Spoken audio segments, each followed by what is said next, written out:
নমস্কার বন্ধুরা, recruitment update YouTube চ্যানেলে সকলকে স্বাগত জানিয়ে আজকে 7/2/2024 পশ্চিমবঙ্গের স্কুল সার্ভিস কমিশনের শিক্ষক ও শিক্ষাকর্মী নিয়োগ সংক্রান্ত যে মামলা চলছে সেই মামলা সংক্রান্ত একটি গুরুত্বপূর্ণ আপডেট রয়েছে। আসুন সেই সংক্রান্ত আপডেট দেখে নিই বিস্তারিত কী রয়েছে।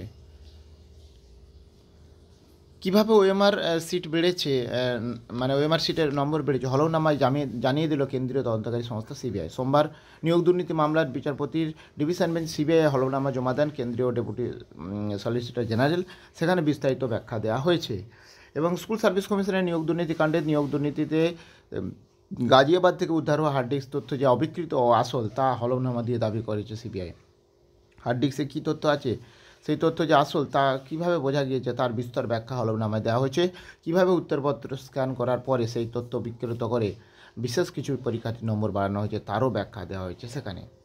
এবং তবে কেবল নবম থেকে দ্বাদশের নয়, উচ্চ প্রাথমিকের শিক্ষক নিয়োগের ক্ষেত্রে এরকম দুর্নীতির ইঙ্গিত হলফনামায় আছে। উত্তরপত্র স্ক্যান ও সফল পরীক্ষার্থীদের তালিকা তৈরির দায়িত্বে থাকা নাইসার একাধিক কর্মী কীভাবে এই দুর্নীতিতে যুক্ত হয়েছিলেন সেই ব্যাখ্যা রিপোর্টে দেওয়া আছে।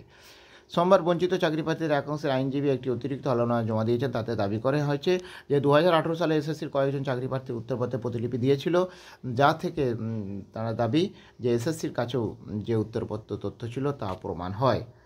এবং তদন্তকারী দাবি কোনো পরীক্ষার্থীর লিখিত ও টাইপিং পরীক্ষার নম্বর বাড়াতে হবে তার তালিকা, মানে কোন পরীক্ষার্থী লিখিত এবং টাইপিং পরীক্ষার নম্বর বাড়াতে হবে নাইসার অধিকারীদের কাছে গিয়েছিল। পরে পৃথক একটি সংস্থা খুলে নাইসার কিছু কর্মীকে নিয়ে সেই সংস্থায় নিযুক্ত করে।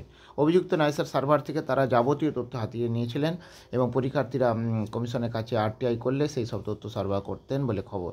বাড়ি থেকে 3টে হার্ড ডিস্ক উদ্ধার করেছিলেন গোয়েন্দারা এবং সেই হার্ড ডিস্কে অন্যান্য প্রাপ্ত তথ্যের সঙ্গে মিলিয়ে দেখা হয়েছে বলে খবর। তদন্তকারীদের দাবি তাতেই আসল তথ্য ধরা পড়ে এবং দেখা যায় এসএসসির সার্ভারের সঙ্গে ওই তথ্যের মিল নেই।